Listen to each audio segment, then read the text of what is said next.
आज हम बात करेंगे अक्षय घोटेकर जी से, जो एकोरी प्रभाग क्रमांक 10 के अपक्ष उम्मीदवार है। और ये पहले काफी समाज सेवा में थे। इन्होंने बीजेपी में रहते हुए समाज के लिए बहुत नई नई जो गवर्नमेंट की जो स्कीम थी इनके प्रभाग के लोगों के लिए। और अभी ये अपक्ष उम्मीदवार रह रहे हैं, और हम जानेंगे इनसे कि आगे इनकी जो अपक्ष उम्मीदवार है, पर आगे इनकी योजना समाज के प्रति क्या है। तो आज हम बात करेंगे अक्षय घोटेकर जी से। नमस्कार। अ, आज हम आपसे बात करेंगे कि जो आपने अपक्ष की दावेदारी की है एकोरी प्रभाग क्रमांक 10 से, तो आपने ऐसी क्या सोच के, आपका क्या एजेंडा रहेगा कि आने वाले दिनों में जो एकोरी प्रभाग से अगर आप जीत के आते हैं, तो पब्लिक के लिए, वहां की जनता के लिए, वहां के नागरिकों के लिए आपकी योजनाएं क्या रहेंगी वहां के नागरिकों के लिए।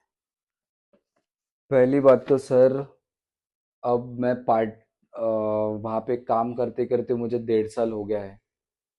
वहाँ पर जब मैं घूमा प्रभाग में, मुझे ऐसा दिखाई पड़ा कि वहाँ के जो रनिंग वार्ड मेंबर है, उन्होंने वो प्रभाग में कुछ भी काम नहीं किया है। वहाँ की नाली की समस्या है, वहाँ के नल की समस्या है, वहाँ के लोगों तक शासकीय योजनाएं भी नहीं पहुंची है। वहाँ पर मैं जब उन लोगों से मिला, उनसे बात की, वहाँ पर वो मुझे उन लोगों से वो जानकारी प्राप्त हुई। हमें पता चला है कि आपका यूथ साइबर कैफे के नाम से सेतु है। इसके माध्यम से आपने वहां पे योजनाएं क्यों नहीं पहुंचाई। मैंने वहाँ पर गए 1.5 साल से लोगों को सारी योजनाओं का लाभ दिया है। वो लाड़की बहन की केवाईसी रहो, आयुष्मान कार्ड रहो, आभा कार्ड रहो, जन्म प्रमाण पत्र, मृत्यु प्रमाण पत्र, मैरिज सर्टिफिकेट, ऐसे बहुत सारे योजनाओं का लोगों ने मेरे जनसंपर्क कार्यालय से लाभ उठा चुके हैं। मेरे ख्याल से आपका जनसंपर्क कार्यालय जटपुरा गेट पे भी था पहले। मेरा जनसंपर्क कार्यालय आज भी वही है और हमेशा मैं लोगों को वही मिलूंगा। मैं प्रभाग से जुड़ा हुआ हूँ, मेरा बचपन वहाँ गया है और आगे भी मैं वही रहने वाला हूँ, तो मैं मेरे लोगों को छोड़ के कभी जाने वाला नहीं हूँ। एकोरी प्रभाग में रास्ते, नाली और पानी के अलावा आप वहां पे ऐसा क्या करना चाहोगे कि वहां के लोगों के लिए कुछ नया खास मिले। पहली बात तो वहाँ पे बुजुर्गों के लिए कोई उद्यान नहीं है। जो पठानपुरा गेट के पास जो उद्यान है, एक छोटा सा उद्यान है, वहाँ पे मैं गया पर वहाँ के झूले सारे टूटे हुए हैं। वहाँ किसी का ध्यान नहीं है। मैं आए दिन वहाँ पे सफाई के लिए कर्मचारी भेजा हूँ। वहाँ की मैंने साफ सफाई भी की है। मातंग एरिया है वहाँ पे अपना बहुत बड़ा, मातंग समाज के लोग हैं वहाँ पे। वहाँ की नालियों की समस्याएं तो इतनी है कि आप देखोगे तो आप बोलोगे कि यहाँ पे वार्ड मेंबर कभी भटकते ही नहीं है। वहाँ पे अब हमने साफ सफाई कराई, वो लोगों से बात की। लोग काफ़ी नाराज़ लगे वहाँ पे, जो पुराने वार्ड मेंबर थे उनसे। उनको भी एक नया चेहरा चाहिए वहाँ पे, जो आ, अपने काम कर सके और जो अपने प्रभाग का हो। अच्छा, ठीक है, ये तो रही। इसके अलावा जैसा अभी युवा वर्ग के लिए आप क्या करना चाहोगे, यानी कि आपका तो सेतु केंद्र है, युवाओं के लिए काफी योजनाएं आती है, भर्ती आती है, तो ये आप युवा वर्ग के लिए क्या करना चाहोगे। युवा वर्ग के लिए मेरी सबसे बड़ी योजना रहेगी कि वो खुद के पैरों पे कैसे खड़ा हो सके। जॉब, हर प्लेसमेंट बारे में उनको बताना, ये मैं मेरी जिम्मेदारी समझूंगा। जो भी गवर्नमेंट जॉब्स निकलते हैं या जो भी होता है, वो मैं अपनी जिम्मेदारी समझूंगा। वो और मैं उसके खुद फॉर्म्स या जो भी है वो मेरे कार्यालय में उनसे भरवा के लूंगा, क्योंकि वो मेरी जिम्मेदारी है। मेरे प्रभाग के जो यंग जनरेशन है वो मेरी जिम्मेदारी है। वो और बिजनेस के लिए मैं ज़्यादा से ज़्यादा उनको प्रभावित करने की कोशिश करूंगा, क्योंकि वहाँ पे काफ़ी सारे जो हमारे सुदर्शन समाज के लोग हैं, वहाँ के लड़कों के लिए वो लोग काफ़ी बिजनेस वगैरह बोलते हैं मुझे, उनको बिजनेस करना है या कुछ भी करना है। इसके अलावा महिलाओं के लिए कुछ खास योजनाएं वगैरह।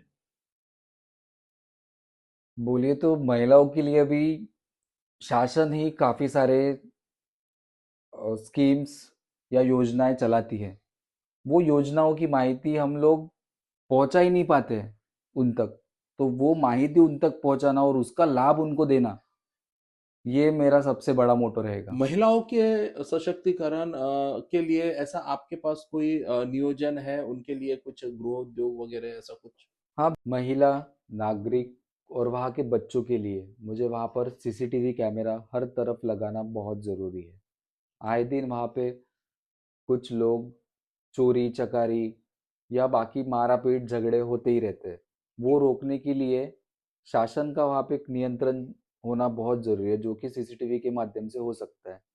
अक्षय जी, आप खुद इंजीनियर हो, तो एक एजुकेशन से रिलेटेड एक सवाल करूँगा कि आप बच्चों के एजुकेशन के लिए क्या नियोजन करोगे? वहाँ पे जैसा गवर्नमेंट स्कूल है आस-पास और वहाँ पे जैसा आंगनवाड़ी है, तो उनके लिए इनके डेवलपमेंट या किस चीज़ के लिए काम करना पसंद करोगे? सर मैं खुद वहाँ पर मेरे प्रभाग में जो आंगनवाड़ीज़ है, वहाँ पर भेंट दी है मैंने। वहाँ पे जाके मिला हूँ मैं। वहाँ पे स्कूल्स भी है, वहाँ पे जाके पर भी मिला हूँ मैं। वहाँ पर ऐसा कोई डेवलपमेंट आज तक मुझे दिखा नहीं। अभी जो ऑनलाइन जो एजुकेशन चालू हुआ है, हमारे वहाँ प्रभाग के स्कूलों में ना कोई कंप्यूटर्स दिए गए हैं, ना हमारे आंगनवाड़ी में बैठने की सुविधा है बच्चों के लिए। वो पहले तो वो करना बहुत ज़रूरी है।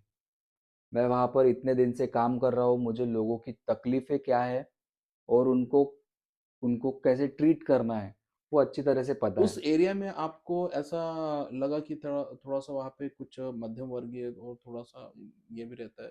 तो उसके उनके हेल्थ के विषय में यानी कि क्या करना चाहोगे नियोजन जैसा आरोग्य संबंधी? जब तक मुझे पता है पूरे प्रभाग में एक ही आरोग्य केंद्र है, वो अम्बेडकर लेआउट में है और वो भी कुछ खासा इतना वहाँ पे रश नहीं रहता। हाँ, तो फिर लोगों को उसके बारे में जागरूकता नहीं है।